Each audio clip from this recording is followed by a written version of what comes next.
முருகனுக்கு என்ன பிடிக்கும்னு தெரியுமா உங்களுக்கு? அதுக்கு நம் சேனலை சப்ஸ்கிரைப் செய்து, லைக் செய்து சப்போர்ட் செய்யுங்கள். முருகன் உங்களுக்கு ரொம்ப பிடிக்கும்னா, கமெண்ட் பாக்ஸ்ல ஓம் முருகா என்று கமெண்ட் செய்யுங்கள். பல பேர் நினைப்பது முருகனுக்கு இந்த நெய்வேத்தியம் பூ பிடிக்கும். இதுதான் அவருக்கு ரொம்ப புடிச்ச பிரசாதம். இல்லனா பல பேர் பல ரூபாய்கள் செலவு செய்து திருப்பணி செய்வது, அபிஷேகம் செய்வது என்று நினைத்தால் அதுதான் இல்லை. முருகனுக்கு நம்ம சொன்னதை தாண்டி பிடிக்கும் என்னன்னு தான் கேட்கிறீங்களா? அதுவும் தன் பக்தர்கள் செய்தால் அவர்கள் கேட்பதை அப்படியே தருவார். முருகன் அவர் அருளால் தான் இந்த பதிவை காணவோ கேட்கவோ முடிஞ்சதோ நான் கருதுகிறேன்.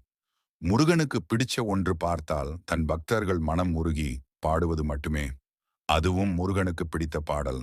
கந்த சஷ்டி கவசம் திருப்புகழ் கண்டல் துதி வேல்மாறல். இது அவருக்கு ரொம்ப பிடிச்ச ஒன்று.